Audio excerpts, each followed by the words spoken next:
সকাল ৯টা বাজে। প্রচণ্ড তীব্র আকারে পূর্ব গগনে রোদ উঠেছে। শহরের মানুষগুলো নিজেরা ছুটতে শুরু করেছে নিজেদের গন্তব্যের উদ্দেশ্যে। প্রচণ্ড রোদে ঘেমে একাকার, সাথে লেপ্টে আছে ময়লাযুক্ত সাদা রঙের টি শার্টটি। পায়ে হেঁটে চলেছে নিজের গন্তব্যের উদ্দেশ্যে। নিজের গন্তব্যে যাওয়ার জন্য দ্রুত বেগে ছুটছে ছেলেটি। প্রচণ্ড রোদে ঘেমে একাকার অবস্থা। পরনে ঢিলেঢালা একটা সাদা রঙের টি শার্ট, চোখে সানগ্লাস, চুলগুলো আছড়ে নেওয়া। মোটামুটি বেশ দেখতে ভালোই লাগছে। ছেলেটি ছুটে চলেছে ভার্সিটির উদ্দেশ্যে। ভার্সিটির গেটের সামনে গিয়ে চশমাটাকে নাকের কাছে এনে তার চোখে চারদিকটা একবার ভালো করে তাকিয়ে আবার চশমাটা ঠিকঠাকভাবে পরে গুটি গুটি পায়ে এগিয়ে যায় প্রিন্সিপালের রুমের উদ্দেশ্যে। সেখানে প্রিন্সিপালের সাথে কথা বলে রওনা দেয় নিজের ক্লাসরুমের উদ্দেশ্যে। ওখানে গিয়ে ক্লাসের একদম শেষ বেঞ্চের ওপর গিয়ে বসে পড়ে ছেলেটি। ছেলেটি নতুন হওয়ায় সবাই তার দিকে হা করে তাকিয়ে আছে। ছেলেটি কোনো কথা বলে না, চুপচাপ মন দিয়ে ক্লাসরুমের পরিস্থিতি দেখছে। শিক্ষক আসে, শিক্ষক নিজের মতো পড়াতে থাকে। ক্লাস শেষ করে ছেলেটি ক্যান্টিনের উদ্দেশ্যে রওনা দেয়। ক্যান্টিনে গিয়ে চেয়ারের উপরে বসে পড়ে ছেলেটি। এমন সময় ছেলেটির কাছে একটি ছেলে এসে বলে ওঠে, ভাইয়া তুমি কি খাবে বলো, তোমার জন্য কি নিয়ে আসবো?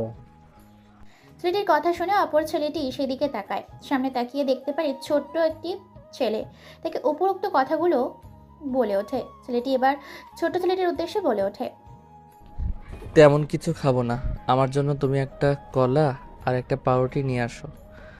ছেলেটির মুখে এইরকম কথা শুনে ক্যান্টিনের আশেপাশে দাঁড়িয়ে থাকা সকল ছাত্রছাত্রীরা হা করে তাকায়।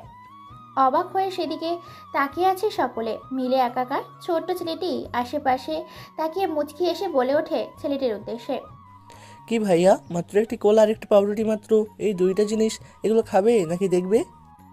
তুই আগে নিয়ে আয়, তারপরে দেখতে পাবি আমি খাবো নাকি এগুলো দেখবো। ঠিক আছে, নিয়ে আসি। তবে ভাইয়া, তোমাকে আজকে প্রথম দেখলাম চিকেন এই ভার্সিটিতে আর ক্যান্টিনে বসে এই প্রথম কোলা আর পাউরুটি খাবে। এতদিন কেউ খায়নি, কিন্তু আজকে আমি খাবো, তাই তোরা দেখবি এবং দেখছিস। ছোট্ট ছেলেটি সেখানে আর কোনো কথা না বলে সেই ছেলেটির জন্য আনতে যায় পাউরুটি এবং একটি কলা। ছেলেটা এরকম কর্মকাণ্ডে সবাই সেদিকে তাকিয়ে আছে অবাক হয়ে। ছোট ছেলেটি তাকে তার খাবার এনে দিয়ে চলে যায় আর অন্য ছাত্রছাত্রীদের কাছে গিয়ে খাবে তা জানতে ছেলেটার খাওয়া দাওয়া শেষে করে নিজের বিল মিটিয়ে যখনই সেখান থেকে চলে আসতে যাবে, তখনই পেছন থেকে একজন ছেলে ডাক দেয় তাকে। ছেলেদের ডাকে পিছন ঘুরে তাকায় জিসান। হ্যাঁ, ছেলেটির নাম জিসান। ক্যান্টিনে বসে থাকা একদল ছেলে জিসানকে ডাক দেয়। জিসান পেছনে ঘুরে সেদিকে তাকিয়ে থাকে। জিসান ছেলেগুলোর কাছে যাচ্ছে না দেখে ছেলেগুলো আবার তাকে ডাক দেয়। এবার জিসান বুঝতে পারে যে ছেলেগুলো তাকেই ডাকছে, তাই আর দেরি না করে ছেলেগুলোর সামনে গিয়ে দাঁড়ায়। জিসান দাঁড়ানোর সাথে সাথে ছেলেগুলোর মধ্যে থেকে একটি ছেলে বলে ওঠে, কিরে মামা, এই ভার্সিটিতে তুই নতুন নাকি? এতক্ষণ ধরে ডাকছি, কানে শুনতে পেস না নাকি? ভার্সিটিতে হাজার হাজার ছেলে মেয়ে, এখন ভাই তুমি যে কাকে ডাকতেছো সেটা আমি কি করে জানবো? তাছাড়া প্রত্যেক মানুষের একটা করে নির্দিষ্ট নাম থাকে। অবশ্যই তুমি যদি নাম ধরে ডাকতে তাহলে অবশ্যই আমি সময় মতো আসতে পারতাম। তুই দেখতে তো ক্ষেতের মতো, অথচ তোর কথাগুলো পুরো বুলেটের মতো। তা ভার্সিটিতে নিশ্চয়ই তুই নতুন দেখেই বোঝা যাচ্ছে। গায়ের রং আর পরনের পোশাক একদম মিলে গেছে, সেম সেম। ছেলেটির এরকম কথা শুনে সবাই সেখানে উচ্চ স্বরে হাসতে থাকে। ছেলেটিকে সবাই হাসির পাত্র বানায়। ছেলেটি চুপচাপ দাঁড়িয়ে থাকে, কোনো কথা বলে না। ছেলেগুলোর এরকম হাসি দেখে পরিশেষে ছেলেটি বলে ওঠে, ভাই, তোদের যদি হাসি ঠাট্টা হয়ে থাকে তাহলে এখন কি আমি যেতে পারি? কিরে, তুই যেভাবে আমাদের তাড়া দিচ্ছিস তা দেখে তো তোকে বোঝা যাচ্ছে মনে হয় রিক্সা চালাতে যাবি। প্রয়োজন পড়লে সেটাও আমি যেতে পারি। এখন তাহলে আমি আসি। শোন, এই ভার্সিটিতে আমাদের কথা মতো চলতে হবে। যদি না শুনিস তাহলে তোকে র্যাগিং করা হবে। আর হ্যাঁ, আজকে তোকে কোনো কিছু করলাম না, ছেড়ে দিলাম। নেক্সট টাইম আমাদের সাথে উঁচু গলায় কথা বলবি না, নাহলে তোর পজিশন এবং তোর জায়গা দুটোই বুঝিয়ে দেবো একসাথে কোথাকার। সময় বলে দেবে কে কার কথা শোনে। আর এখানে আমি পড়তে এসেছি, কারো গোলামি করতে না। আমাকে এসব ভয় দেখিয়ে লাভ নেই। আজকে এখানে মায়া নেই বলে তোকে ছেড়ে দিলাম। মায়া থাকলে এতক্ষণে হয়তো তোকে পুরো মাঠ কান ধরে ঘোরাতো। যা, ভাগ এখান থেকে, শালা গাইয়া কোথাকার। জিসান সেখানে কোনো কথা না বাড়িয়ে নিজের মতো করে চলে যায় নিজের ক্লাসরুমে। আবার সমস্ত ক্লাস করতে থাকে। চলো তাহলে পরিচয়টা দিয়ে দিই যে কে হচ্ছে এই জিসান। জিসান হচ্ছে আসলে একটা মধ্যবিত্ত ফ্যামিলির ছেলে। অনেক দূর থেকে কষ্ট করে লেখাপড়া করতে গিয়েছে চট্টগ্রাম ভার্সিটিতে। সেখানে সে স্বপ্ন দেখেছে সেখান থেকেই তার ভবিষ্যৎ করবে। জিসান দেখতে বেশ স্মার্ট স্টাইলিশ, কিন্তু মধ্যবিত্ত ফ্যামিলির সন্তান হওয়ার জন্য কেমন তার মাঝে বিলাসবহুল জীবন ফুটে ওঠে না, কেননা তার পরনে খুব সাধারণ পোশাক ও খুব সাধারণ একটি ছেলে। অন্যায়ের বিরুদ্ধে অন্যায়ের পক্ষে কোনো কোনো সে আপোষ করে না। ভালো দামি পোশাক পরলে এবং বড়লোকের মতো আচার ব্যবহার করলে সত্যি তাকে কোটিপতি মনে হবে। গায়ের রং দুধে আলতা উজ্জ্বল ফর্সা, গায়ের রং হাইট 5 ফুট 6 ইঞ্চি, স্বাস্থ্যবান চেহারায় অশুভ সুন্দর এবং মায়াবী। আপাতত এটুকুই থাক। ভার্সিটির সব ক্লাস শেষে করে আবার সবার আগে বেরিয়ে যায় জিসান। জিসান হচ্ছে আজকে আমাদের এই গল্পের নায়ক। জিসান ভার্সিটি থেকে বেরিয়ে যাবার পর একটা রিক্সা নিয়ে রওনা দেয় তার বস্তির উদ্দেশ্যে। নিজের বস্তিতে গিয়ে হালকা কিছু খেয়ে রিক্সা নিয়ে রওনা দেয়। এমন সময় তার রিক্সার কাছে দুটি ছেলে আসে। ছেলে দুটি জিসানকে দেখে মুচকি একটা হাসি দেয়, তারপর বলে ওঠে, কিরে গায়া ভূত, তুই রিক্সা চালাচ্ছিস? কিরে, কোথায় যাবি রিক্সা নিয়ে? যেখানে যাওয়ার সেখানে তো যেতেই হবে। আমরা রিক্সা চালক, যখন যেখানে প্যাসেঞ্জার পাবো তখন সেখানে নিয়ে যাব। তাহলে শোন, আমাদেরকে এ জায়গায় নিয়ে গিয়ে নামিয়ে দে। চলুন নামিয়ে দিয়ে আসি। এই বলে তারা রিক্সায় উঠে বসে। তারপর তাদেরকে নিয়ে রওনা দেয় তাদের গন্তব্যের উদ্দেশ্যে। খানিকটা পথ যেতে না যেতেই তারা একসাথে নেমে ভাড়া দিয়ে দেয়। জিসান আর সেখানে এক মুহূর্ত দেরি না করে আবার রিক্সা নিয়ে বেরিয়ে পড়ে নিজের গন্তব্যের উদ্দেশ্যে। খানিকটা পথ যেতে না যেতেই দেখতে পাই কিছু ছেলে মিলে রাস্তার মাঝে একটি মেয়েকে আটকে রাখছে। মেয়েটির ব্যাগ নিয়ে টানাটানি করছে। ছেলেগুলো মেয়েটাকে বারবার বলছে, বাঁচতে চাইলে তোরা আমার রাস্তা ছেড়ে দে। তোরা জানিস না তোরা কার সাথে পাঙ্গা নিচ্ছিস। নিজেদের বিপদ নিজেরা ডেকে আনছিস। সেটা পরে দেখা যাবে, এখন তোর ব্যাগটা দিয়ে দে, নয়তো তোর জীবনটা দে। এটা কোনোদিন সম্ভব না। আমি মরতে রাজি, কিন্তু আমি আমার ব্যাগ কোনোদিন তোদের দেব না। তাহলে তুই মরার জন্য তৈরি হয়ে নে। যেহেতু ব্যাগ দিবি না, সেক্ষেত্রে তোর জীবনটা দে। এই বলে ছেলেগুলো যখনই মেয়েটির গায়ে হাত দিতে যাবে, ঠিক তখনই কোথা থেকে যেন আগন্তুকের বেশে রিক্সা নিয়ে হাজির হয় একজন ব্যক্তি। রিক্সা নিয়ে পরপর 5 জনকে ধাক্কা মেরে রিক্সার সাথে ধাক্কা খাওয়ার সাথে সাথে ছেলেগুলো খানিকটা দূরে ছিটকে গিয়ে পড়ে। ছেলেগুলো উঠে চিৎকার করে বলে ওঠে, আরে ওই কুত্তার বাচ্চা, তোর সাহস হয় কি করে আমাদের গায়ে হাত দেওয়ার? শালার রিক্সা চালক কোথাকার! গুন্ডাগুলোর মুখে অজানা রিক্সা চালক আগন্তুকটি এরকম কথা শুনে রিক্সা থেকে নেমে পড়ে। তারপর পাগলের মতো হাসতে থাকে। রিক্সা চালক আগন্তুকটির এরকম হাসি দেখে এবার বলে ওঠে, কুত্তার বাচ্চা, তোর মারার পাকনা গজিয়েছে। তুই জানিস তুই নিজের মৃত্যু এবং নিজের ভাগ্য দুটোই নিজের হাতে শেষ করতে এসেছিস। হা হা হা, আমি জানি নিজের ভাগ্য কিভাবে পরিবর্তন করতে হয়, আর এটাও জানি অমানুষদেরকে কি করে মানুষে পরিণত করতে হয়। হা হা হা। কুত্তার বাচ্চা, তোর এত বড় সাহস! তুই আমার মুখোমুখি তর্ক করছিস একটা রিক্সা চালক হয়ে, যে কিনা শহরের আনাচে কানাচে অলিতে গলিতে এখানে সেখানে আমার নাম শুনলে মানুষ ভয়ে কাঁপতে শুরু করে, সেখানে কিনা তুই আমার মুখোমুখি তর্ক করছিস? নিজের মৃত্যুর জন্য তৈরি হয়ে নে। ওকে ঠিক আছে, চলে আয় তাহলে, হয়ে যাক খেলা। আরে ওই, তোরা দেখে আছিস কেন? মালটাকে ধর, আপাতত এই মালটাকে ছেড়ে দে। এই শালাকে সাইজ কর আগে। ছেলেগুলোর কথা মতো তার দলের ছেলেগুলো আগন্তুকটির সামনে বিভিন্ন রকম অস্ত্র নিয়ে হাজির হয়। কারোর হাতে হকি স্টিক, কারোর হাতে ছুরি, কারোর হাতে চেন। এরকম বিভিন্ন অস্ত্র নিয়ে মারপিট শুরু হয়ে যায় মুহূর্তের মধ্যে। মারপিটে গভীর এক ভয়াবহ তাণ্ডবে শুরু হয়। আগন্তুকটি, হ্যাঁ সেই আগন্তুকটি আর কেউ না, সেই আগন্তুকটি হচ্ছে জিসান। জিসান তার রিক্সার ভেতর থেকে একটা বড় রড বের করে। তারপর ছেলেগুলোর সাথে লড়াই করতে থাকে। এলোপাথারি মারপিট হতে থাকে। কারোর হাতে তো কারোর পায়ে, কারো পায়ে তো কারো মাথায় ভীষণভাবে মারপিট পরিণত হয়ে যায় সময়সীমা। মেয়েটি শুধু দাঁড়িয়ে চেয়ে আছে, কিছুই বলতে পারে না। অবাক হয়ে তাকিয়ে আছে রিক্সা চালক ছেলেটির দিকে। হুট করে কোত্থেকে যেন গুন্ডাটা একটা ধারালো ছুরি নিয়ে কোপ বসিয়ে দেয় জিসানের হাতে। জিসানের হাত ভেদ করে এফোর ওপর হয়ে যায়, ছুরিটা বের হয়ে যায়। গল গল করে রক্ত বের হতে থাকে। মেয়েটির দেখে একটা চিৎকার দেয়। তার চিৎকারে আশেপাশে মানুষগুলো ভেঙে আসতে থাকে। গুন্ডাগুলো এতগুলো মানুষকে একসাথে আসতে দেখে নিজেদের জান নিয়ে পালিয়ে যায়। জিসান নিজের হাতের ভেতর থেকে ছুরিটা বের করে ছুঁড়ে মারে গুন্ডাগুলোর দিকে। ছুরিটা গিয়ে একটা ছেলের পায়ে গেঁথে যায়। তবুও তারা নিজেদের জীবন নিয়ে সেখান থেকে পালিয়ে যায়। মেয়েটি আর এক মুহূর্ত দেরি না করে নিজের পরনে থাকা ওড়নাটা ছিঁড়ে জিসানের হাতে বেঁধে দেয়। সেখানে মুহূর্তের মধ্যে চারদিক দিয়ে অসংখ্য মানুষ ভিড় জমায়। চলুন আমি আপনাকে হাসপাতালে নিয়ে যাচ্ছি। আপনার হাত তো অনেকটা কেটে গেছে, ইনফেকশন করতে পারে। না থাক, তেমন কিছু হয়নি, এইটুকু কিছুই হবে না। আপনি বললেই হলো। এইটুকু মানে? আপনার হাত তো অনেকটা কেটে গেছে, পুরো একটা ছুরি আপনার হাতে এফোর ওফোর করে দিয়েছে। চলুন, আপনি আমার জন্য অনেক কিছু করলেন, আর আপনার জন্য আমি এইটুকু করতে পারবো না? প্লিজ না করবেন না, চলুন আমার সাথে হাসপাতালে। আপনি এত হাইপার হবেন না, এটা তো সামান্য বিষয়। আমরা খেটে খাওয়া মানুষ, আমাদের এইটুকুতে ভয় পেলে চলবে না। আমি কোনো কথা আপনার শুনতে চাই না। আমার জন্য আপনার হাত কেটেছে, আর আমি আপনাকে হাসপাতালে নিয়ে যাব, আর আপনাকে এখন আমার সাথে হসপিটালে যেতে হবে, না হলে আমি এখান থেকে যাচ্ছি না। আচ্ছা ঠিক আছে, চলুন। আপনি যেহেতু আমাকে ছাড়বেন না, তাহলে চলুন। আপনার সাথেই হসপিটালে যাচ্ছি, কিন্তু আমি তো রিক্সা চালাই, আর আমার রিক্সা এখানে আছে। ওকে ঠিক আছে, আপনার রিক্সা করেই হসপিটালে যাব, চলুন। তবু আমি আপনাকে ছাড়ছি না। ওকে।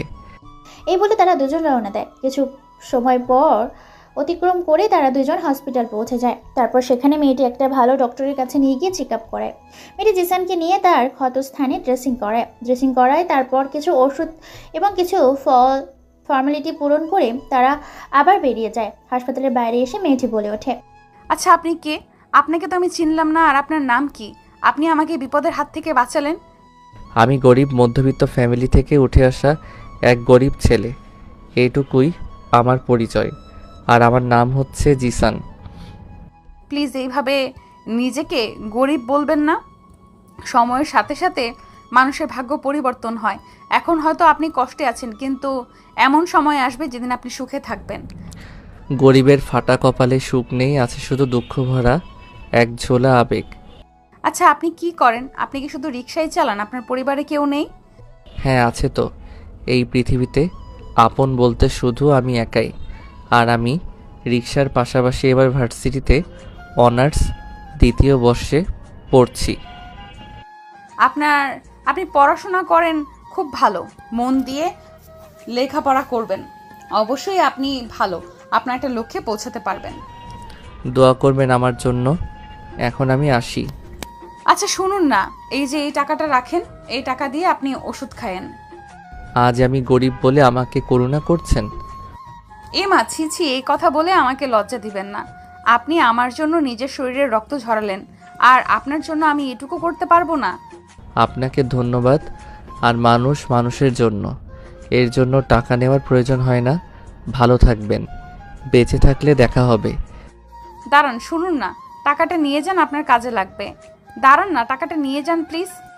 জিসানা সেখানে এক মুহূর্ত দেরি না করে রিক্সা নিয়ে আবার বেরিয়ে পড়ে নিজের গন্তব্যের উদ্দেশ্যে। তারপর মেয়েটি আর কি করবে, সেখানে আর দাঁড়িয়ে না থেকে অন্য একটা রিক্সা নিয়ে বাড়ির উদ্দেশ্যে রওনা দেয়।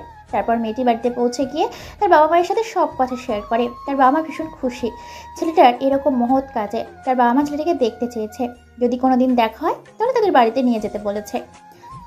অন্যদিকে জিসান কাটা হাত নিয়ে সারাদিন রিক্সা চালিয়ে সন্ধ্যার দিকে নিজের বস্তিতে গিয়ে ফ্রেশ হয়ে হালকা কিছু খেয়ে ঘুমিয়ে পড়ে। সকাল 9টা বাজে। ঘুম থেকে উঠে হালকা কিছু খেয়ে আবার নিজের কলেজের উদ্দেশ্যে রওনা দেয়। কালকের থেকে আজকে এই পরনে বেশ ভালো পোশাক। ছেলেটি যদি আরও উন্নত মানের কাপড় পরতো তাহলে তাকে বড়পের বাবার দুলালি ছেলে মনে হতো। ছেলেটা যেমন দেখতে তার থেকেও দেখতে অসম্ভব সুন্দর। গুটি গুটি পায়ে ছেলেটির সামনে প্রবেশ করে মাঠের ভিতর। পা রাখতেই কেউ যেন তাকে ল্যাং মারে। সাথে সাথে জিসান নামের ছেলেটি পড়ে যায় সেখানে গিয়ে কপালটা খানিকটা কেটে যায়। এটা দেখে আশেপাশে সকল ছাত্রীরা হাসতে থাকে।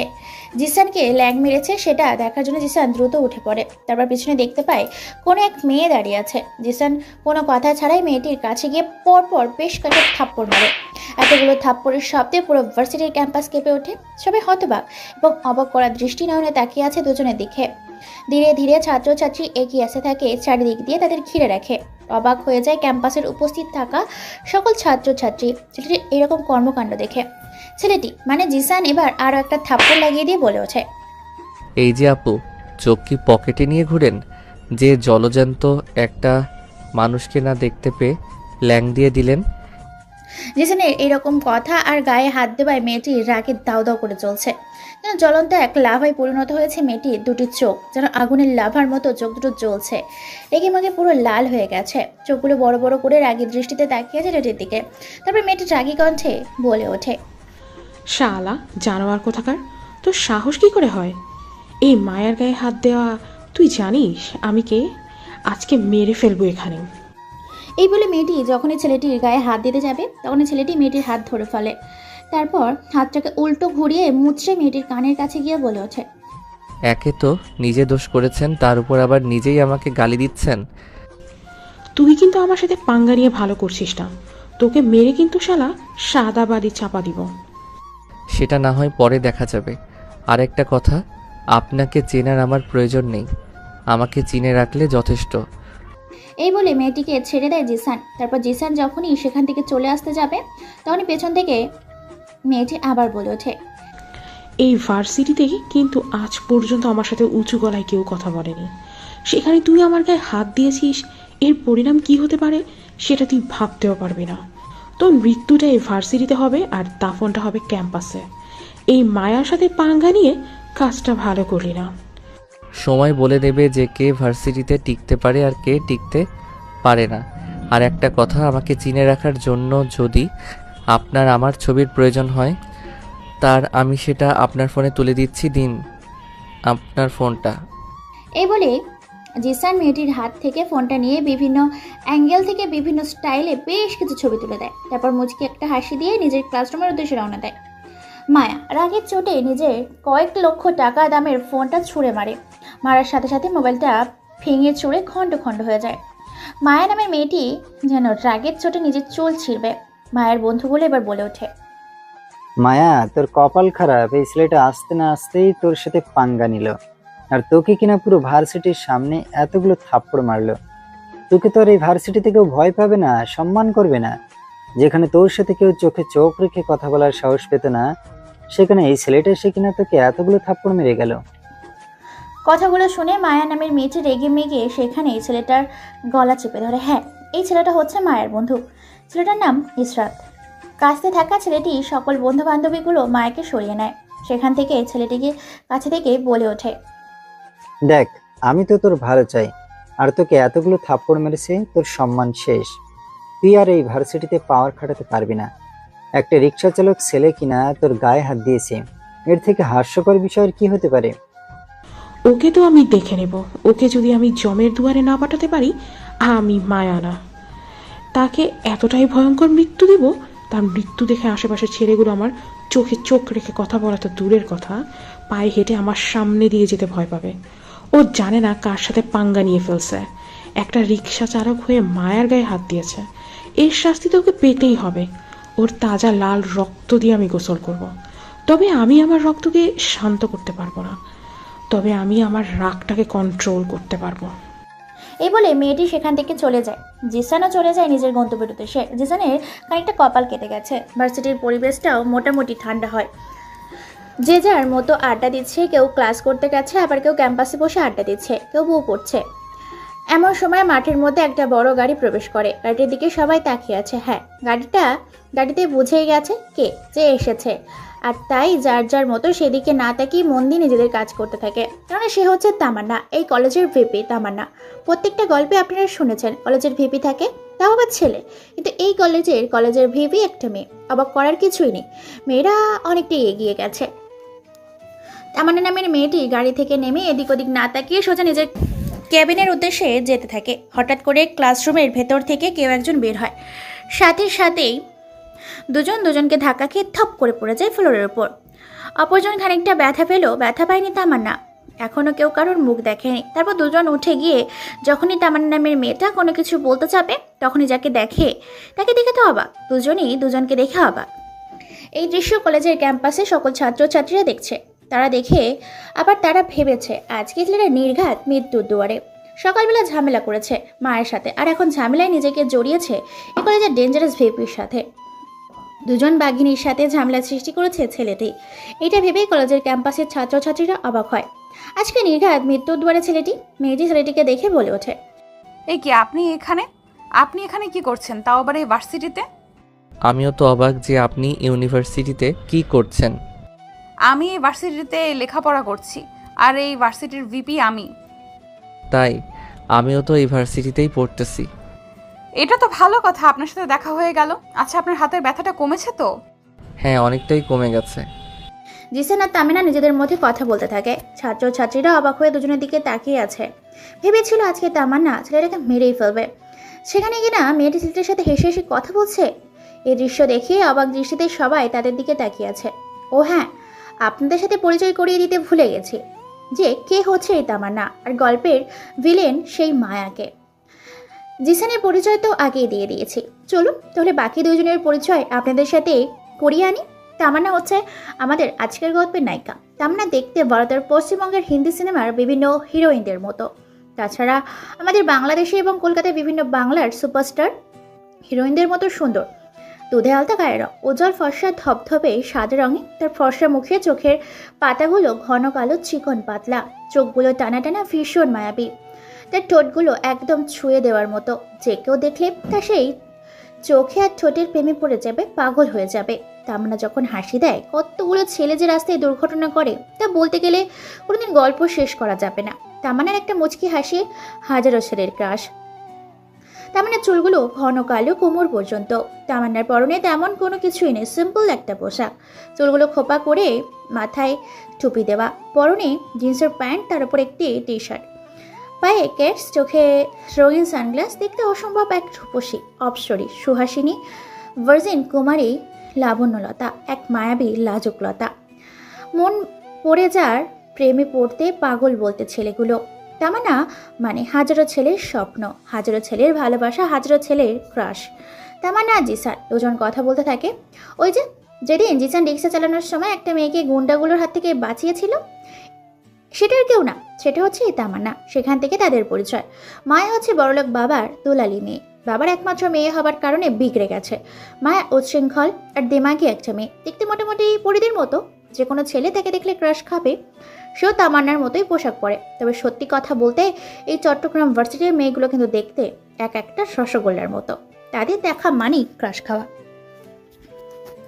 মায়া ভার্সিটিতে ছেলে মেয়ে উভয়কে র্যাগিং করে। তাদেরকে বিভিন্ন র্যাগিংয়ের শিকার করায়, নিজেদের পাওয়ার খাটায়, নিজেদের দাপট দেখায়। ভয়ে মায়ার সাথে কেউ তর্ক বিতর্কে জড়ায় না। মায়া যেটা বলে সবাই সেটা করতে বাধ্য হয়। কিন্তু জিসান একদম ভিন্ন। জিসান এক টাকা খেয়ে বেঁচে থাকবে, কিন্তু কখনো অন্যায়কে সাপোর্ট করবে না, সেটা যে কেউই হোক না কেন। বা তাই তো সে আজ পর্যন্ত কোনো অন্যায়ের সাথে আপোষ না করে যত বড় বিপদ হোক না কেন সত্যের পথে থেকেছে। তামান্না বলে ওঠে, আচ্ছা, তোমার কপালটা কাটলো কি করে? তোমাকে কেউ র্যাগিং করেছে নাকি? তেমন কিছু না। এই ভার্সিটিতে মায়া নামের একটি মেয়ে আছে, তার সাথে একটু ঝামেলা হয়েছে। মায়া নামের মেয়েটি কিন্তু ভালো না, আমার থেকেও ডেঞ্জারাস। তার থেকে সাবধানে থাকবে। আর কি ঝামেলা হয়েছে সেটা আমাকে বলো। তেমন কিছু হয়নি, আমাকে ল্যাং দিয়ে ফেলে দিয়েছিল। আমিও ঠাসে লাগিয়ে দিয়েছি কয়েক থাপ্পড় বাপের জন্মে, আর আমার সাথে মনে হয় না লাগতে আসবে। এটা তুমি কি করেছো? মায়া তো খুবই রাগী, তোমার ক্ষতি করে দিতে পারে। পরেরটা পরে দেখা যাবে। আমি কাউকে ভয় পাই না। আচ্ছা, তুমি কি একদম ভয় পাও না কাউকে? আমি অন্যান্য ভার্সিটিতে দেখেছি মধ্যবিত্ত এবং গরিব ঘরের ছেলেগুলো সকল রকম অত্যাচার সহ্য করে, তারা ভয়ে কোনো কথা বলে না। সেখানে তুমি একদম ভিন্ন রকম। তুমি এত গরিব মধ্যবিত্ত ফ্যামিলির ছেলে, তোমার আপন বলতে কেউ নেই, তারপরেও তুমি ভয় না পেয়ে অন্যায়ের প্রতিবাদ করতেছো। তোমাকে আমার খুব ভালো লেগেছে। আমি আমার মতো, আমি অন্য কারো মতো হতে চাই না। আর যে আমার সাথে লাগতে আসবে তার সাথে আমি বেশ ভালো করেই লাগি। আচ্ছা, তোমার মোবাইল নাম্বারটা দাও তো আমাকে। তোমার সাথে কথা বলতে আমার বেশ ভালোই লাগে। আমার ক্লাসের সময় হয়ে যাচ্ছে, আমাকে যেতে হবে। আর এই নিন আমার ফোন নাম্বার। ওকে, ঠিক আছে। আর হ্যাঁ, আমরা কিন্তু দুজন সেম ক্লাসে পড়ি, কিন্তু আমাদের ডিপার্টমেন্ট আলাদা। তারপর তারা সেখান থেকে চলে যায়। দূর থেকে মায়া সহ ভার্সিটির ক্যাম্পাসে উপস্থিত সকল ছাত্র ছাত্রীরা অবাক হয়ে যায় তাদের দুজনকে একসাথে হাসি মাখা মুখে আলাপ করতে দেখে। সবাই ভেবেছিল ওটা কি, আর হয়ে গেল কি। কি অবাক হয়ে গেছে সকলে মিলে। সবাই ভাবতে থাকে এই ছেলেটা আসলে কে। মায়া সেখানে আর এক মুহূর্ত দেরি না করে গাড়ি নিয়ে বেরিয়ে পড়ে আড্ডা দিতে, বাইরে তার বন্ধুদের সাথে। এদিকে ভার্সিটির এক এক করে সকল ক্লাস শেষ করে বেরিয়ে যায় জিসান, তামান্না। জিসানকে পুরো ভার্সিটিতে খুঁজে কিন্তু কোথাও পায় না। বস্তিতে গিয়ে জিসান কিছু খেয়ে দিয়ে আবারও রিক্সা নিয়ে বেরিয়ে পড়ে। রিক্সা চালাতে থাকে নিজের মতো করে। বিকালে রিক্সা নিয়ে রাস্তার সাইডে বসে আছে জিসান। এমন সময় হঠাৎ করে পেছন থেকে কোত্থেকে যেন তামান এসে বলে ওঠে, এই জিসান, তুমি এখানে ভার্সিটিতে? তোমাকে কত খুঁজলাম কিন্তু পেলাম না তো। না, আসলে আমি ক্লাস শেষ করে দ্রুত চলে এসেছি, কলেজে আমাকে খুঁজলেও পেতে না। আচ্ছা জিসান, তোমাকে যদি এই রিক্সা চালানো থেকে অন্য কাজ দেওয়া হয় তুমি কি করবে? এই শহরে যেমন টাকা ছাড়া চাকরি হয় না, ঠিক তেমন কাজের কোনো অভিজ্ঞতা ছাড়া কেউ কাজে নেয় না। তাই এই শহরে এত সহজে কাজ খুঁজে পাওয়া যায় না। যদি আমি তোমাকে কাজ দিই তাহলে কি তুমি করবে? এই রিক্সা চালা থেকে অনেক ভালো একটা কাজ দেবো, তুমি কি করবে? যেহেতু তুমি বলছো, সেক্ষেত্রে তোমার কথাটাকে সম্মান জানিয়ে আমি করতে রাজি আছি। কাজটা হচ্ছে, তুমি কি আমার গাড়ির ড্রাইভার হবে? তুমি চাইলে তুমি আমার গাড়ি চালাতে পারো। এতে একসাথে আমরা কলেজে যেতে পারবো এবং একসাথে কলেজ থেকে আসতে পারবো। ঠিক আছে, আমি করতে রাজি আছি। আর তাছাড়া গাড়ির ড্রাইভিং আমি অনেক আগেই শিখেছিলাম। ওকে ঠিক আছে, কালকে সকালে তুমি এই ঠিকানায় চলে আসবে। সেখান থেকেই তোমাকে আমি আমার বাড়িতে নিয়ে যাব। আর প্রতিদিন তুমি আমাকে বাড়ি থেকে নিয়ে আসবে এবং নিয়ে যাবে। ওকে ঠিক আছে, আমি রাজি আছি। আর তুমি কিন্তু মাস শেষের স্যালারি পাবা 20,000। ওকে ঠিক আছে, আমি রাজি আছি। আর হ্যাঁ, তোমাকে এখন আর রিক্সা চালাতে হবে না। চলো কোথাও থেকে আড্ডা দিয়ে আসি। কিন্তু আমি তো কোনো মেয়ের সাথে আড্ডা দিই না, আর আমার আড্ডা দিতে ভালো লাগে না। তুমি এখন আমার সাথে যাবে নাকি আমি এখনো চিৎকার চেঁচামেচি শুরু করব? ওকে ঠিক আছে, চেঁচামেচি শুরু করতে হবে না, আমি যাচ্ছি। তারপর তারা একটা নদীর কাছে আসে। সেখানে তারা অনেক আড্ডা দেয়, কথা বলে। জিসান অনেক ব্রিলিয়ান্ট একটা স্টুডেন্ট। তারপর তারা সেখানে অনেক আড্ডা দিয়ে চলে যায়। তারা নিজের বাড়িতে চলে যায়। আর জিসান রিক্সায় এখনও ভাড়া মারতে থাকে। এমন সময় জিসানের চোখের সামনে একটা ট্রাক গাড়ি ব্রেক করে। তার পেছনেও অপর আর একটা ট্রাক এসে জিসানের রিক্সায় ধাক্কা মারে। ধাক্কা খাওয়ার সাথে সাথে জিসান রিক্সা নিয়ে একটা গাছের সাথে গিয়ে আঘাত খায়। জিসান ছিটকে গিয়ে অনেকটা দূরে গিয়ে পড়ে। পুরো রিক্সা ভেঙে চুরে একাকার হয়ে গেছে। জিসান তার রক্তাক্ত শরীর নিয়ে উঠে দাঁড়ায়। জিসানের মাথা ফেটে বেশ রক্ত বের হচ্ছে। জিসান ভালো করে সামনে তাকিয়ে দেখতে পায় ট্রাকের ভেতর থেকে মেয়েগুলোকে বের করে অনেকগুলো মেয়ে, যাদের হাতে রশি বাঁধা, মুখে টেপ মারা। মেয়েগুলো চিৎকার করতে পারে না। প্রায় 10 থেকে 12 জন লোক ট্রাকের ভেতর থেকে বের করে অন্য ট্রাকে তাদেরকে ওঠাচ্ছে। জিসান কিছুই বুঝতে পারে না যে এখানে হচ্ছেটা কি। এমন সময় ছেলেগুলো বেলে ওঠে। এই তোরা দেরি করছিস কেন? মালগুলোকে তাড়াতাড়ি ট্রাকে লোড কর। কেউ চলে আসলে মুশকিল হবে, এমনিতেই পুলিশ আমাদের খুঁজে বেড়াচ্ছে। ভাই সব কিছু ঠিকঠাক করাই আছে, নো টেনশন। আর আমরা এমন জায়গায় এসেছি কেউ বুঝতেই পারবে না। এই রাস্তাটা সন্ধ্যা 7টার পরে পুরো নিস্তব্ধ থাকে, কেউ চলাচল করে না। দ্বিতীয়ত আমাদের এই ট্রাকগুলো হচ্ছে কোম্পানির এবং এগুলো সম্পূর্ণ নিরাপদ। পুলিশ কোনো ভিসির বাপও ধরতে পারবে না। শোন, বিপদ বলে আসে না, তাই দেরি করা যাবে না। দ্রুত কাজগুলো কর। আর হ্যাঁ, বসকে বলে দিবি টাকা এখন দেওয়া যাবে না, সম্পূর্ণ ব্যাংক বন্ধ হয়ে গেছে। টাকা 2-1 দিনের মধ্যে পেয়ে যাবি তোরা। ভাই সমস্যা নেই, বস এখন টাকা নেবে না। তুই বিদেশে ট্রান্সফার করে তারপরে দেশে এসে সব কিছু মিটিয়ে দিও। ছেলেগুলো নিজেদের কথা বলা বলি করছিল। তাদের সব কথা শুনে পেলে জিসান বুঝে গেছে যে এগুলো হচ্ছে ক্রিমিনাল। এগুলো বিভিন্ন অবৈধ কাজের সাথে যুক্ত আছে।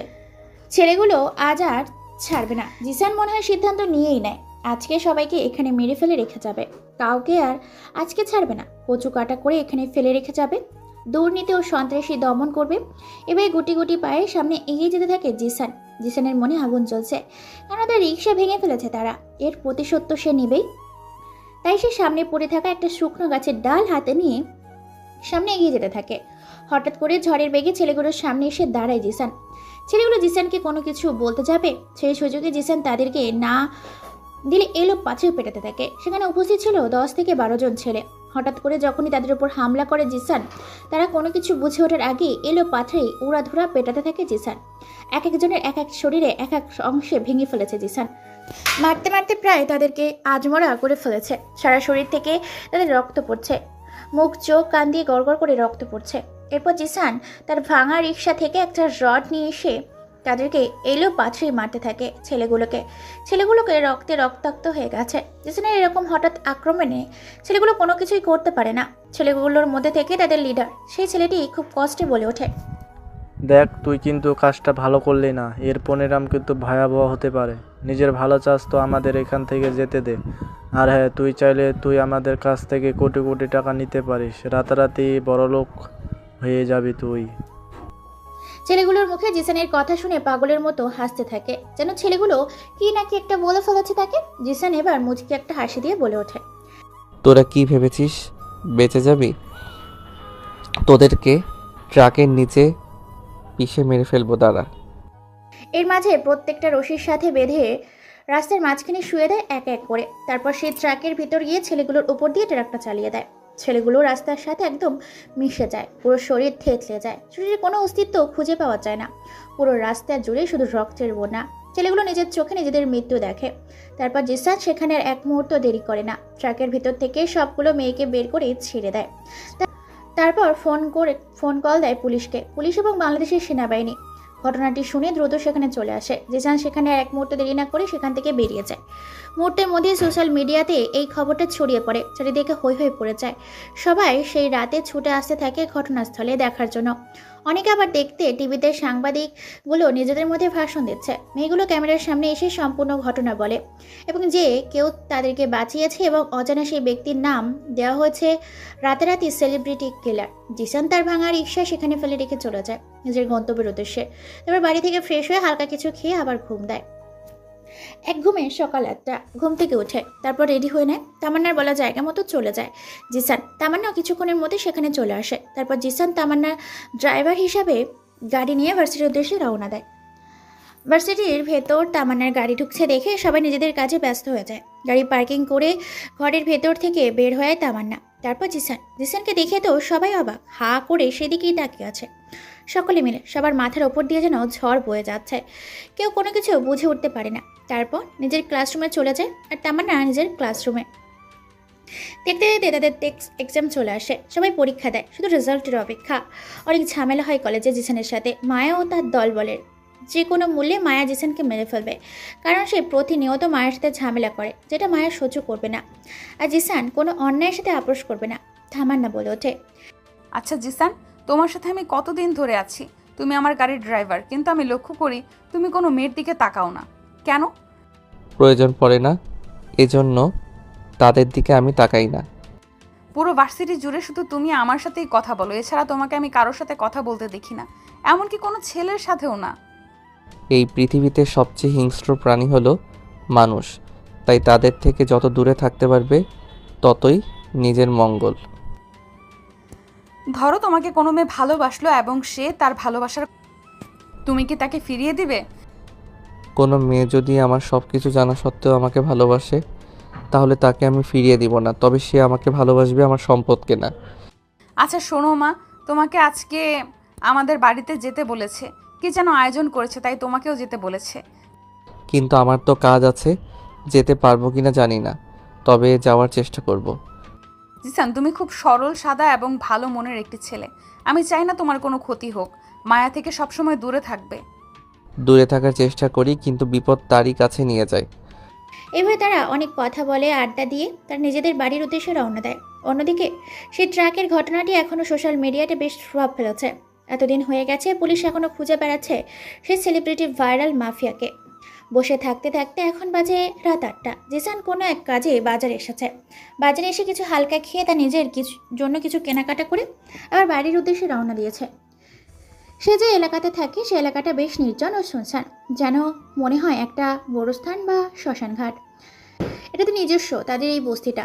রাত 9টার পর সব নিস্তব্ধ হয়ে যায়। জিসান নিজের মতো করে পায়ে হেঁটে চলেছে নিজের বাড়ির উদ্দেশ্যে। অর্ধেক পথ যেতে না যেতেই তার কানে কিছু কথা ভেসে আসে। শোন, বস্তিতে আগুন জ্বালিয়ে দিবি, একটা বাড়ি যেন বেঁচে না থাকে। ঠিক আছে ভাই, কাজ হয়ে যাবে। এখন পুরো বস্তি ফাঁকা, আমি এই মুহূর্তে আগুন জ্বালিয়ে দেব। শোন, কেউ যেন জানতে না পারে যে এটা মন্ত্রী সাহেবের কাজ, কেননা মন্ত্রী সাহেব এই বস্তিতে একটা বিশাল বড় 5 স্টার হোটেল বানাতে চায়, কিন্তু এই বস্তির মানুষগুলো জায়গা ছেড়ে দিতে চায় না। ঠিক আছে ভাই, কাজ হয়ে যাবে সময় মতো, আপনি নিশ্চিন্তে থাকুন। ওকে। ভাই। কথাগুলো বলে ছেলেগুলো বিভিন্ন জায়গায় পেট্রোল ঢেলে দেয়। আর তারপর ছেলেগুলো যখনই আগুন লাগাতে যাবে একটা বাড়িতে। তখনই তাদের সামনে এসে হাজির হয় জিসান। জিসান ছেলেগুলোর সামনে এভাবে আচমকা আসাতে চমকে যায় ছেলেগুলো কি করবে বুঝতে না পেরে অবশেষে সেই ছেলেটি বলে ওঠে, আরে তুমি কে? আর এখনও তুমি এখানে কি করছো? তোদের জম এসেছি আমি। তোদের সাহস হয় কী করে আমার এলাকাতে আগুন জ্বালিয়ে দেওয়ার? তুই কি করবি? তোর কি ক্ষমতা আছে? আমরা কতজন এখানে আছি তুই কি দেখছিস? তোকে মেরে শালা বালি চাপা দিয়ে দিব।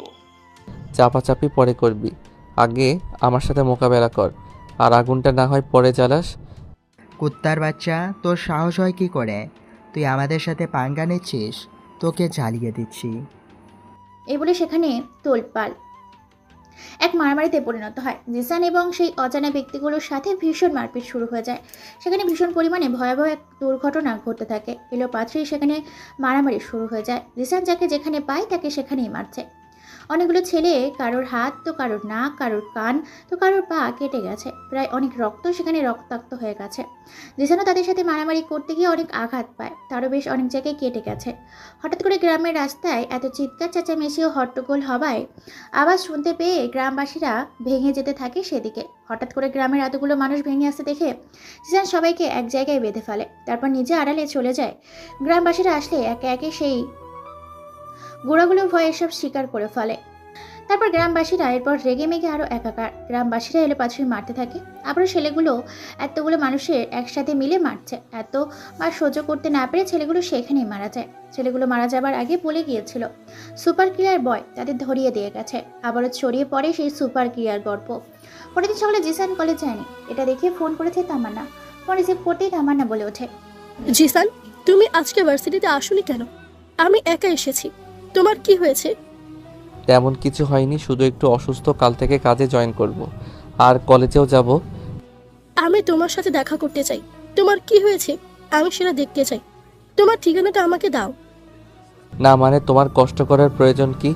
আমি তো কালকে জয়েন করবই। তুমি আমাকে তোমার ঠিকানা দেবে কিনা সেটা বলো, নইলে কিন্তু আমি সত্যি তোমাকে খুঁজে বের করব। আচ্ছা ঠিক আছে, তোমাকে কষ্ট করতে হবে না, আমি ঠিকানা দিচ্ছি, এই ঠিকানায় চলে আসো। তারপর ফোন কেটে দেয় তামান্না। তামান্নার এক মুহূর্ত দেরি না করে ভার্সিটি থেকে গাড়ি নিয়ে রওনা দেয় জিসানের ঠিকানার উদ্দেশ্যে। কিছুক্ষণের মধ্যে পৌঁছে যায় আর সেখানে গিয়ে দেখতে পায় জিসানের শরীরের অবস্থা বেহাল, অনেক জায়গায় কেটে গেছে। এই প্রথম তামান্না জিসানের বাড়িতে এলো। জিসানের আপনজন বলতে কেউ না থাকায় পুরো বাড়ি অগোছালো, এলোমেলো পুরো বাড়ি, কিন্তু পাকা, তারপরেও অগোছালো করে রেখেছে। জিসানের ছড়িয়ে ছিটিয়ে রয়েছে অসংখ্য জিনিসপত্র। এটা দেখে তামান্না বেশ রেগে যায় আর বলে ওঠে, তোর শরীরের এই অবস্থা আর তুই কিনা বলছিস তুই সুস্থ আছিস? আজ তোর বাড়ির এরকম অবস্থা কেন?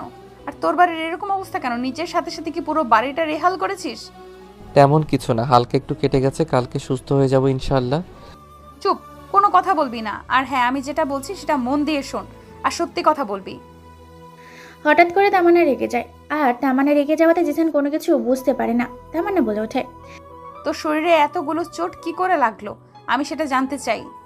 জিসান কি বলবে ভেবে পায় না, কিন্তু তামান্না নাছোড়বান্দা, সত্যিটা না বলে যে কোনো মতেই জিসানকে ছাড়বে না। তাই জিসান আর কোনো কিছু না ভেবে এবার সত্যিটা বলেই ফেলে।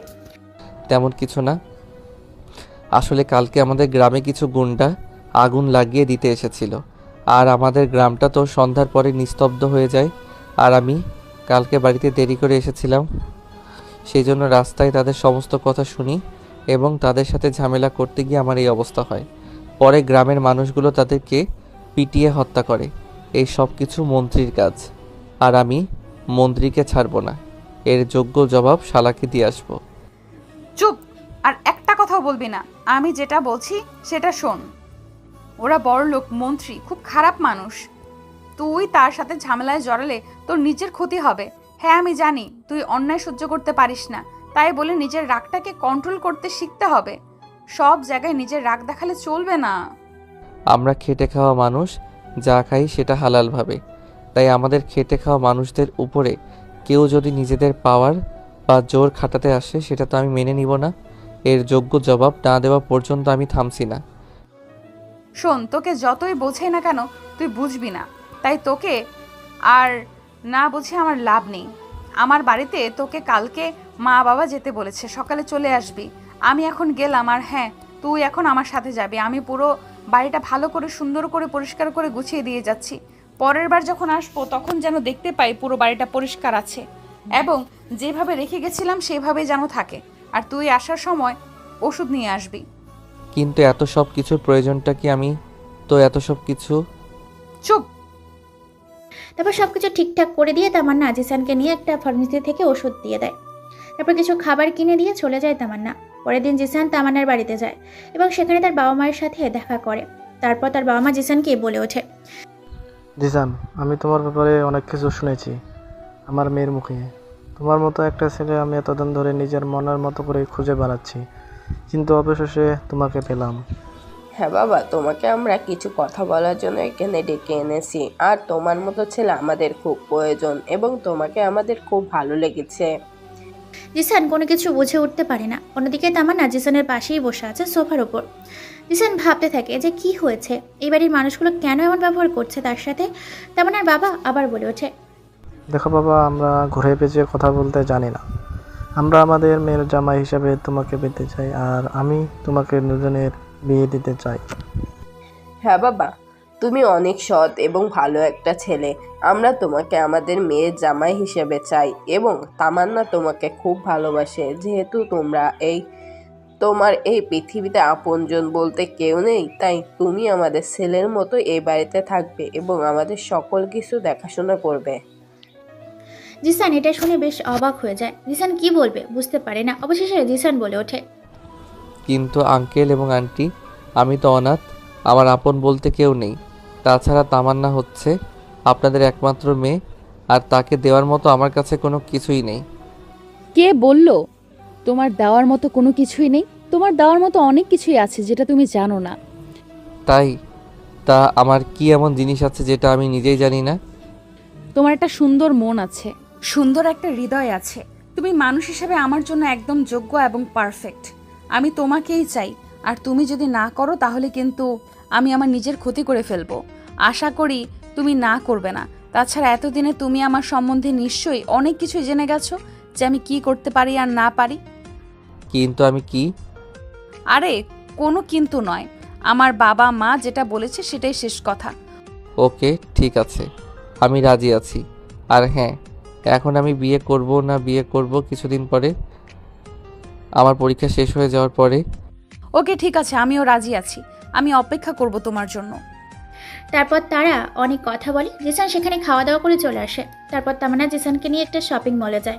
অনেক ভালো ভালো পোশাক কিনে দেয়। সেগুলো পরে এখন থেকে ভার্সিটিতে যাবে। সবসময় তামান্না এখন জিসানের খেয়াল নিতে থাকে। জিসান মন দিয়ে পড়াশোনা করতে থাকে। আজকে তামান্না ভার্সিটিতে আসেনি, জিসান একাই এসেছে। আজকে জিসানকে ভার্সিটিতে একা পেয়েছে, তাই মায়া আর তার দলবল মনে মনে ঠিক করে যে তারা প্রতিশোধ নেবে। জিসান অনেক ঝামেলা করে। জিসান সেদিক থেকে এসেছে ওই ভার্সিটি, সেদিক থেকে মায়া কাউকে র্যাগিং করতে পারেনি এবং সেদিন থেকে মায়াকে কেউ ভয়ও পায় না। তাই মায়া আজকে চরমভাবে একটা প্রতিশোধ নেবে ঠিক করে মায়া বলে ওঠে, তোরা শোন মন দিয়ে, আমি যেটা বলছি সেইভাবে করবি, ওকে? আজকে চরমভাবে একটা শিক্ষা দিব। আজকে থেকে ও আর এই ভার্সিটিতে আসবে না। হ্যাঁ, সবটা ঠিক আছে, কিন্তু তুই কি করবি? আমি তো সেটাই বুঝলাম না। শোন, আমি যেটা বলছি সেভাবে করবি। এখানে দিয়ে তোরা গিয়ে ওকে একটা চিঠি দিবি। চিঠিতে এমন কিছু কথা বলবে বা লিখবে যেটা দিয়ে ওকে আমরা হেনস্থা করতে পারি। যেমন কাগজে কি লিখবো, আর লিখেই বা কি করবো এবং কাকে দিব? কাগজে প্রেম প্রস্তাব লিখবি আর কিছু নোংরা নোংরা কথা বলবি। ডেটিংয়ে যাওয়ার প্রস্তাব দিবি। দিয়া, তুই গিয়ে তার হাতে কাগজটা দিবি। তারপর তুই মনিকে দেখিয়ে দিবি যেন সে কাগজটা দেয়। এমনভাবে তাকে ইমোশনাল ব্ল্যাকমেল করবি যাতে করে সে বাধ্য হয়ে কাগজটা দিতে। তারপর মনি কাগজটা পড়ে দেখবে এবং নিজের পায়ের জুতা খুলে তাকে মারবে, চিৎকার চেঁচামেচি করবে। তারপর আমরা গিয়ে যা করার সেটা করব। ওকে ঠিক আছে, আমরা সবাই রেডি আছি। তাহলে মনি আর দিয়া সবকিছু রেডি করে নে। আজকে জিসান একাই ভার্সিটিতে এসেছে। মায়ের কথা মতো তার দলের ছেলে মেয়েগুলো একটা সাদা কাগজে অনেক কিছু লিখে। তারপর জিসান যখন নিজের ক্লাসরুমের উদ্দেশ্যে যাচ্ছিল তখনই তার সামনে দিয়ে চলে আসে আর দিয়া এসে বলে ওঠে, এই জিসান, কোথায় যাচ্ছ? শোনো না, আমার একটা কাজ করে দিবা? ওই যে মনি নামের মেয়েটাকে এই কাগজটা একটু দিয়ে দিও তো। আমাকে বাড়ি থেকে কল করছে, খুব আর্জেন্ট না হলে আমি দিয়ে দিতাম। আমি কাউকে কোনো কাগজপত্র দিতে পারবো না। জানি না এই কাগজের ভেতরে কি আছে। আরে বোকা, তুমি চাইলে খুলে দেখতে পারো। এই কাগজে তেমন কিছুই নেই, জাস্ট কিছু ফটোকপি আছে।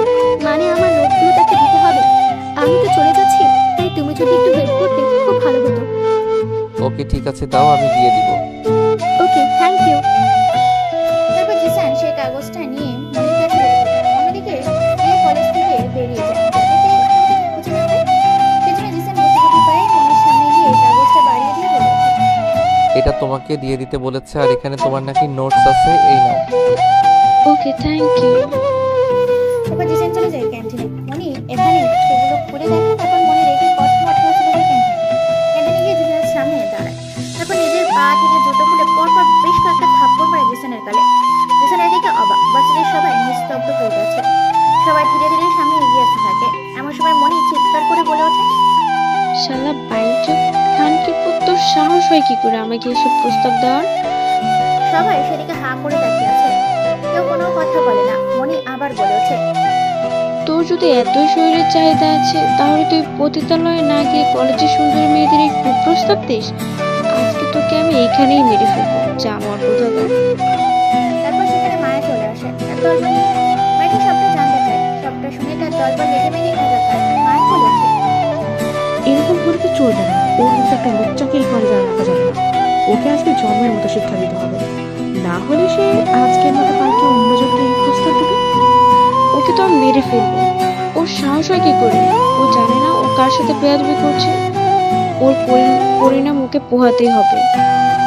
ওর শাস্তি আমরা সবাই চাই, এবং ওকে এই বাচ্চাটিতে রাখা যাবে না। ওকে তো আচ্ছা করে আজকে ধরাই করবো। এই ধর তো সবাই। তারপর প্রায় কয়েকটা ছেলে মিলে বেধড়ক মাঠে থাকে জিসানকে। জিসান এতজনের সাথে পেরে না ওঠায় অসহায়ের মতো মার খেয়ে থাকে। তার শরীর থেকে রক্ত ঝরছে। গড়গড় করে সাদা টি শার্টটা লাল রক্ত ভিজে গেছে।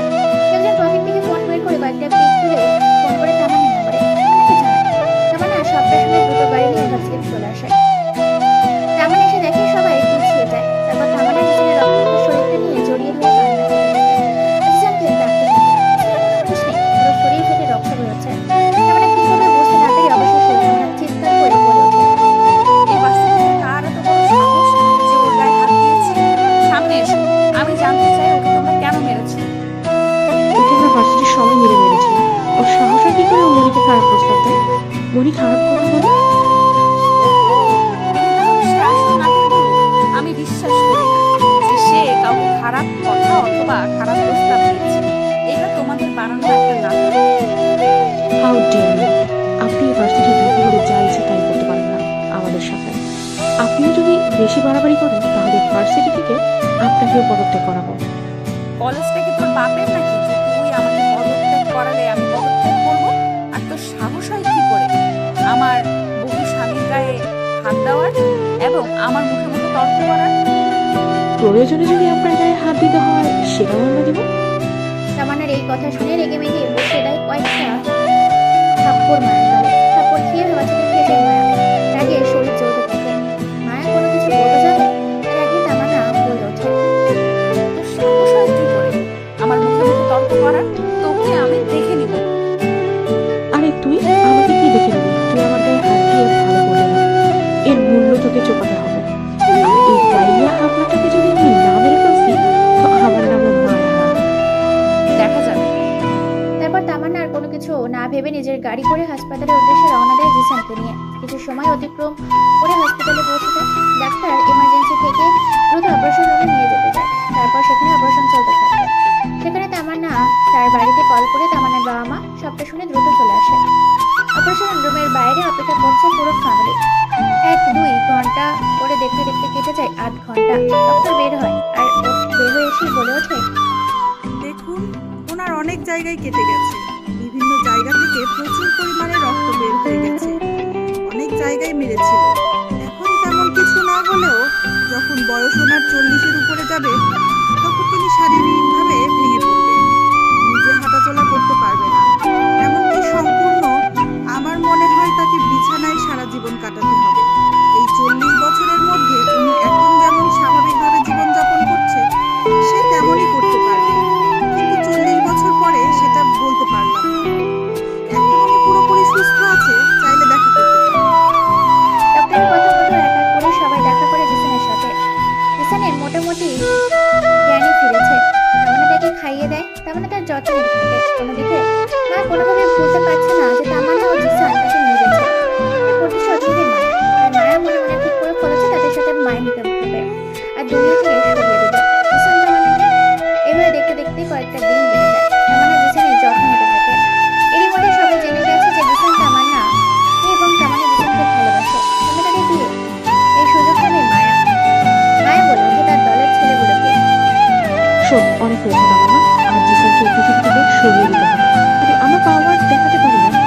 দেব না।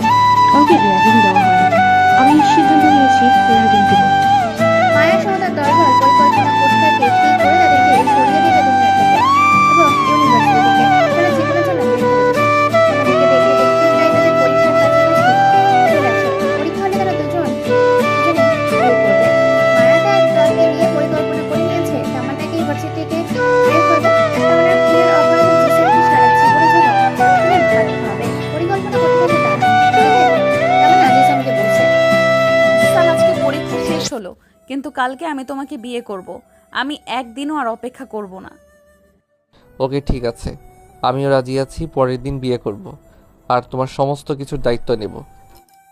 তারা এইভাবে নিজেদের মধ্যে কথা বলতে থাকে। ওইদিকে মায়া তার দলবল ক্যান্টিনে বসে আছে, আড্ডা দিচ্ছে আর পরিকল্পনা করছে কি করে সে তাদের দুজনকে সরিয়ে দিবে।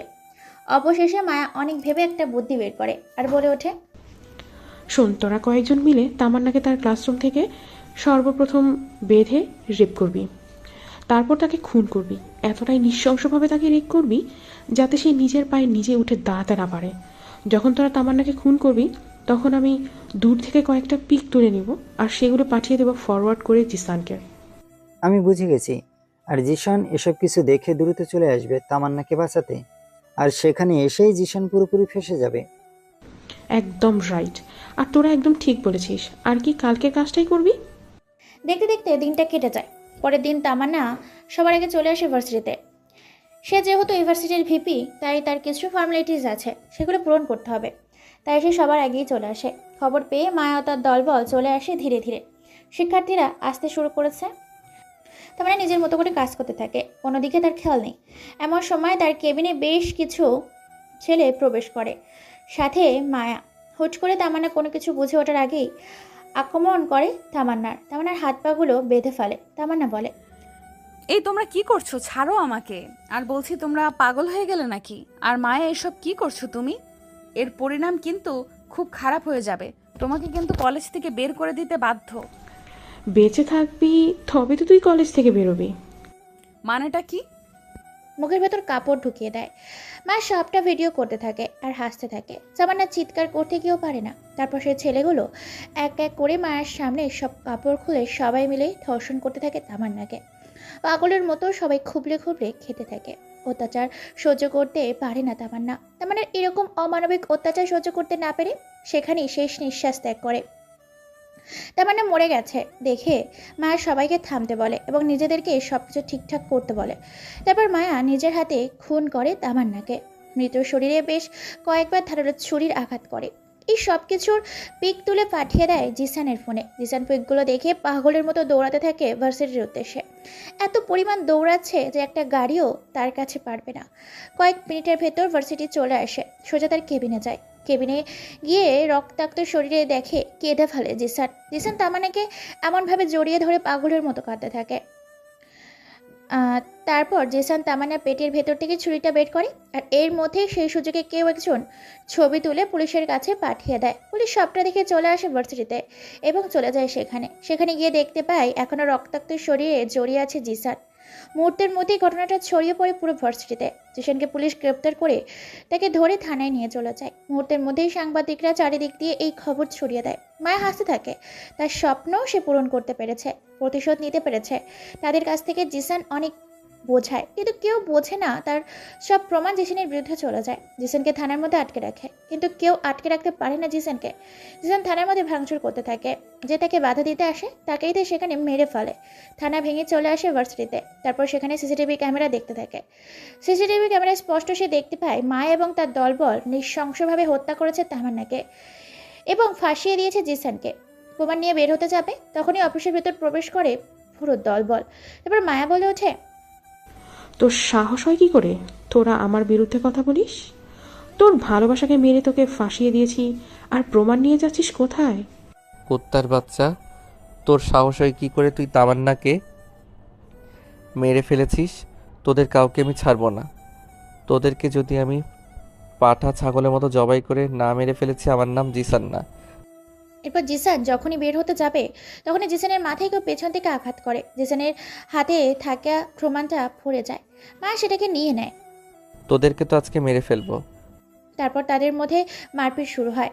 যার এলোপাথারি জিসানও মার খাচ্ছে, তাদের কেউ মারছে, পুরো অফিস ভেঙে চুরমার একাকার করে বেধড়কভাবে পেটাচ্ছে জিসান তাদেরকে। প্রায় 3-4 জনকে কাঁচের গ্লাস ভেঙে শরীর থেকে মাথাটা আলাদা করে ফেলেছে, তারা হাত কেটে ফেলেছে। বেঁচে আছে শুধু কয়েকজন ছেলে। পুলিশ চলে আসে এর মধ্যে। পুলিশগুলো জিসানকে আটকানোর চেষ্টা করছে, কিন্তু কোনোভাবেই পারছে না। তারপর জিসান পুলিশ আসার পরেও 3টা ছেলেকে পেটে ঢুকিয়ে দেয় 3টা কাঁচের টুকরো। ছেলেগুলো সেখানে লুটিয়ে পড়ে। এতগুলো পুলিশ জিসানকে মারছে, তারপরও সামলাতে পারে না জিসানকে রশি দিয়ে পিলারের সাথে বেঁধে ফেলে, যেন রশি ছিঁড়ে এখনই ছুটে যাবে। পুলিশগুলো জিসানকে মারতে থাকে। এক পর্যায়ে জিসান রশি ছিঁড়ে মায়ের চুল ধরে যখনই তার পেটে ছুরি দিয়ে আঘাত করতে যাবে, ঠিক তখনই পুলিশগুলো ফায়ার করতে থাকে। প্রায় 10 থেকে 15টা গুলি খেয়েছে জিসান। তারপর জিসান মারতে যায়, পুরো পাগল হয়ে গেছে। জিসান হিংস্র হয়ে উঠেছে। রক্তাক্ত শরীর নিয়ে জিসান মায়াকে প্রায় আঘাত করে ফেলে। মায়া আঘাত খেয়ে প্রায় কিছুটা দূরে ছিটকে গিয়ে পড়ে। ঘটনাটা খুব সিরিয়াস এবং সামলাতে পারছে না দেখে সেখানে প্রায় আরও 100 পুলিশ চলে আসে। জিসানকে চারিদিক দিয়ে রশি দিয়ে বেঁধে ফেলে, তারপর যেন সামলাতেও পারে না। জিসান চিৎকার করে বলে, তোরা আমাকে ছেড়ে দে। ওই কুত্তার বাচ্চাটা আমার ভালোবাসার মানুষটাকে মেরে ফেলেছে, ওকে আমি ছাড়বো না। দেখো, তুমি কিন্তু অনেকগুলো মানুষকে মেরে ফেলেছো, আর পাগলামো করো না। আইনের কাছে ধরা দাও, কে আসল দোষী সেটা কোর্টে প্রমাণ হবে। আমি কোনো আইন মানি না। যে আমার ভালোবাসাকে মেরেছে, আমি তাকে না মারা পর্যন্ত কেউ আমাকে নিয়ে যেতে পারবে না। প্রায় 100 থেকে 150 জন পুলিশ মিলে রশি দিয়ে বেঁধে ফেলেছে জিসানকে। তারপরেও পুলিশগুলো জিসানের সাথে পেরে উঠে না পেরে অনেকগুলো গুলি খেয়েছে জিসান। গড়গড় করে তার শরীর থেকে রক্ত বেরোতে থাকে। মায়া ভয় পেয়ে যায়। জিসানের এরকম হিংস্র রূপ দেখে জিসানের সামনে তামান্নার লাশটা রাখা আছে। জিসান বলে ওঠে, আমি যতক্ষণ না আমার ভালোবাসার মানুষের খুনের প্রতিশোধ নিতে পারছি, ততক্ষণ তামান্নার দাফন হবে না। আমার কথার অবাধ্য যে হবে তাকে দুনিয়া থেকে সরিয়ে দিব। মেরে ফেলবে এই শহরের প্রত্যেকটা মানুষকে। কাউকে ছাড়বো না আমি, কাউকে না। জিসান একজনকে মিলে সামলাতে পারছে না দেখে পুলিশের সুপারকে ফোন করে হেলিকপ্টার পাঠিয়ে দিতে বলে। কয়েক মিনিটের মধ্যে হেলিকপ্টার চলে আসে। তারপর সবাই মিলে জিসানকে চারিদিক দিয়ে রশি দিয়ে পেঁচিয়ে ফেলে। জিসান আর নড়াচড়া করতে পারে না, মাটিতে পড়ে যায়। জিসানের এরকম করুণ পরিণতি দেখে সবাই অবাক হয়ে যায়। জিসানের পাগলামো ভালোবাসা দেখে সবাই আফসোস করতে থাকে তাদের জন্য।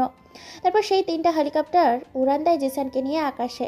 থানার মধ্যে গিয়ে জিসানকে লকআপে ডান্ডা দিয়ে বাড়ি দেয়, আটকে ফেলে। তারপর জিসানের পাগলামো করতে থাকে। মায়া ভয় পেয়ে গেছে। ভয়ে মায়া বাড়িতে চলে যায় এবং রুম থেকে বের হয় না। মায়া ভীষণ পরিমাণে ভয় পেয়ে গেছে। জিসানের এইরকম পাগলামো দিচ্ছে। জিসানকে কোনোভাবেই শান্ত করা যাচ্ছে না দেখে ঘুমের ইঞ্জেকশন ফায়ার করে জিসানের শরীরে। প্রায় 20 থেকে 30টা ঘুমের ইঞ্জেকশনে জিসানের শরীরে গেঁথে যায়। ধীরে ধীরে নিস্তেজ হয়ে যায় জিসান। 72 ঘন্টা আগে জিসানের জ্ঞান ফিরবে না। দেখতে দেখতে একদিন কেটে যায়। জিসানের শ্বশুর শাশুড়ি মানে তামান্নার বাবা মা জিসানকে বিশ্বাস করে। এরই মধ্যে জিসানকে কোর্টে তোলা হয়। জিসানের শ্বশুর শাশুড়ি অনেকগুলো উকিল ঠিক করেছে জিসানের পক্ষে। যে করে হোক জিসানকে জেল থেকে বের করবেন তারা। লক্ষ লক্ষ টাকা উড়িয়ে দিয়েছে জিসানের পেছনে। জিসান এখনও হুইল চেয়ারে বসে আছে। এখন নিজের মতো করে সে ঘুমাচ্ছে। 72 ঘন্টার আগে তার ঘুম ভাঙবে না। কোর্টের ভেতর বিপক্ষ উকিল এবং বাদী পক্ষের উকিল তর্ক বিতর্ক শুরু হয়ে যায়। বিপক্ষ উকিল বলে ওঠে, মাননীয় জজ সাহেব, এই খুনিটা শুধু খুনি না, একটা ধর্ষক। খুব নৃশংসভাবে ধর্ষণ করার পরে মেরে ফেলেছে তামান্না নামের সেই মেয়েটাকে। মেয়েটি ছিল চট্টগ্রাম ভার্সিটির ভিপি। ইয়োর অনার, আমি অনুরোধ করব কোনো কিছু প্রমাণ ছাড়াই আমার মক্কেলকে খুনি বা ধর্ষক উনি যেন না বলে। কিন্তু এখানে স্পষ্ট এই ছবিগুলোতে দেখা যাচ্ছে যে সে নিজে থেকে খুন করেছে। ইয়োর অনার, আমার বিপক্ষ বন্ধু হয়তো একটু গণিত বিষয়ে কাঁচা ছিল, তাই অঙ্ক মেলাতে ভুল করছে। আমি কিছু প্রমাণ দিচ্ছি। এটা আমার মক্কেলের ফোন।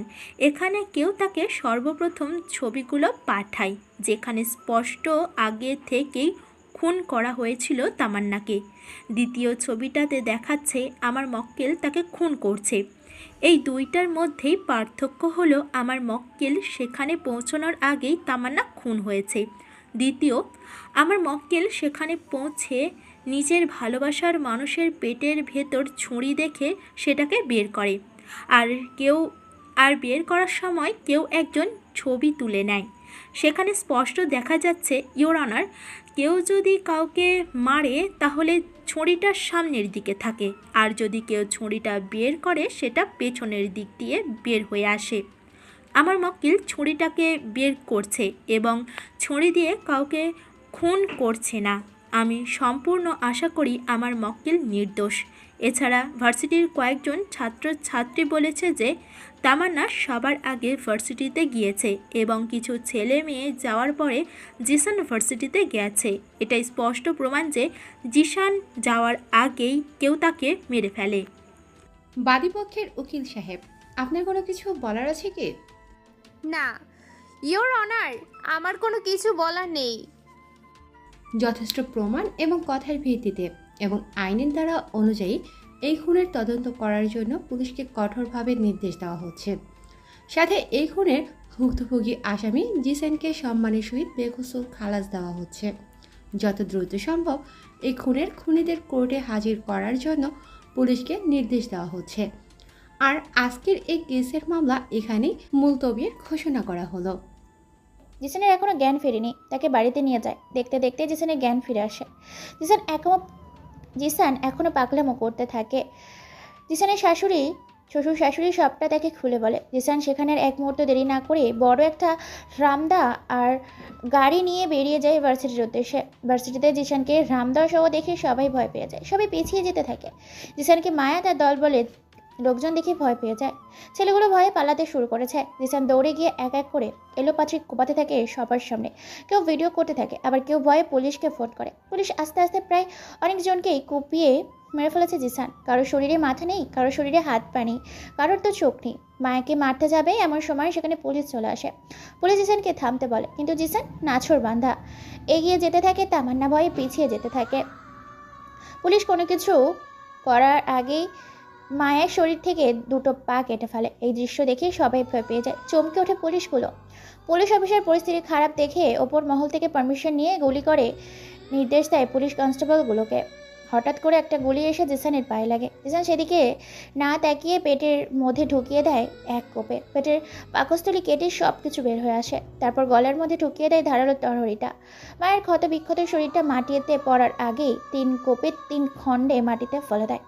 এতজন কনস্টেবল মিলে গুলি করছে। হঠাৎ করে কয়েকটা গুলি এসে জিসানের মাথায় ও পেটে লাগে। জিসান মাটিতে লুটিয়ে পড়ে। জিসানকে হসপিটালে নিয়ে যেতে যেতে জিসান সেখানেই মারা যায়। জিসান ও তামান্না দাফন কাফন করানো হয়। তামান্না বাবা মা তাদের জন্য অনেক কান্নাকাটি করে এবং আসল প্রকৃত খুনিকে সেটা জানার জন্য কোর্টে আবার আপিল করে। পুলিশ তদন্ত করে জানতে পারে জিসান নির্দোষ ছিল এবং এইসব কিছু করেছে মায়া ও তার দলবল, যাদের মধ্যে কেউ বেঁচে নেই। মেরে ফেলেছে সবাইকে। না বেঁচে আছে আসামি আর না বেঁচে আছে নির্দোষ মানুষগুলো। আজকের পর্ব এখানেই শেষ করে দিলাম। হিংসা আর প্রতিহিংসায় দুইটা জিনিস কারোর জন্য মঙ্গল নিয়ে আসতে পারে না, শুধু নিয়ে আসতে পারে অশান্তি, আকাঙ্ক্ষা, যার মাধ্যমে কোনো কিছুই ভালো হয় না। শুধু দুঃখ আর বেদনা দিয়ে সারা জীবন কেটে যায়, হয় অন্ধকার জেলখানায়, না হয় নিজের অস্তিত্বের কাছে হেরে গিয়ে। আমাদের চ্যানেলটি সাবস্ক্রাইব করে আমাদের সাথেই থাকুন এবং পাশে থেকে আমাদেরকে সাপোর্ট করুন। বেশি বেশি করে ভিডিওগুলো শেয়ার করুন। আর যারা আমাদের ভালোবাসো তারা অবশ্যই আমাদের গল্পগুলো রেগুলার শুনবে। চ্যানেলটি সাবস্ক্রাইব করে পাশে থাকবে, যাতে আমাদের এই চ্যানেলের ভিডিওগুলো সবার আগে তোমাদেরকে দেখে কমেন্ট করতে পারো। ধন্যবাদ সবাইকে।